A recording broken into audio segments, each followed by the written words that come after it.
Le rôle de l'Esprit Saint dans la vie des croyants. Chers frères et sœurs, nous tendons vers la fin du temps pascal qui s'achève avec la célébration de la Pentecôte.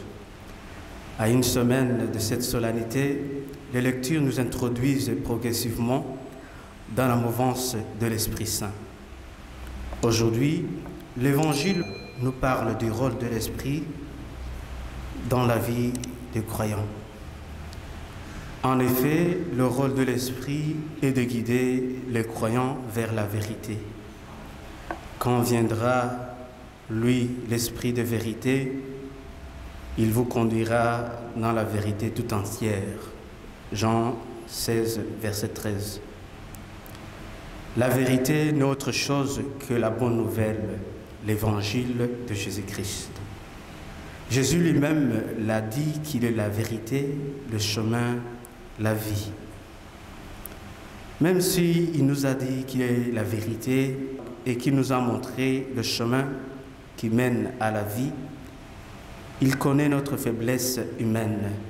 Il le dit, « J'ai encore beaucoup de choses à vous dire, mais pour l'instant, vous ne pouvez pas les porter. » Voilà pourquoi le Christ nous a envoyé l'Esprit Saint, pour nous rappeler son enseignement, pour nous aider à mieux comprendre et à mieux interpréter le message de l'Évangile, tant pour le présent que pour l'avenir.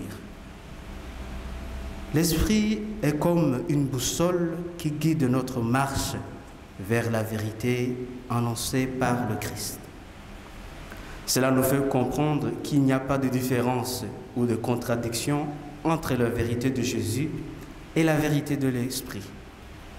Car l'Esprit qui a animé la mission et la vie de Jésus est le même que celui qui nous donne pour orienter notre vie. Mieux encore, il nous faut comprendre que chaque action accomplie par l'une des personnes de la Trinité est une action trinitaire, c'est-à-dire l'action du Père et du Fils et du Saint-Esprit. Chers frères et sœurs, ce message de l'Évangile est un clin d'œil pour nous qui vivons aujourd'hui dans un monde où la vérité de l'Évangile est souvent manipulée, parfois par ignorance ou pour les intérêts personnels. L'Évangile qu'on adapte selon nos préférences ou selon ce que nous voulons entendre.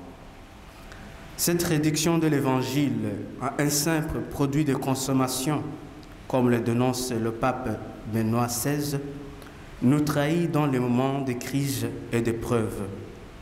C'est pourquoi un grand nombre de personnes abandonnent la foi après avoir été déçues par ce qu'elles considéraient comme la vérité de l'Évangile.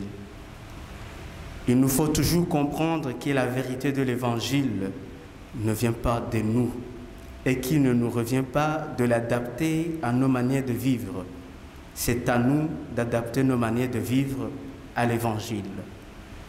Il nous faut toujours comprendre que la vérité de l'Évangile ne vient pas de nous et qu'il ne nous revient pas de l'adapter à nos manières de vivre. C'est à nous d'adapter nos manières de vivre à l'Évangile.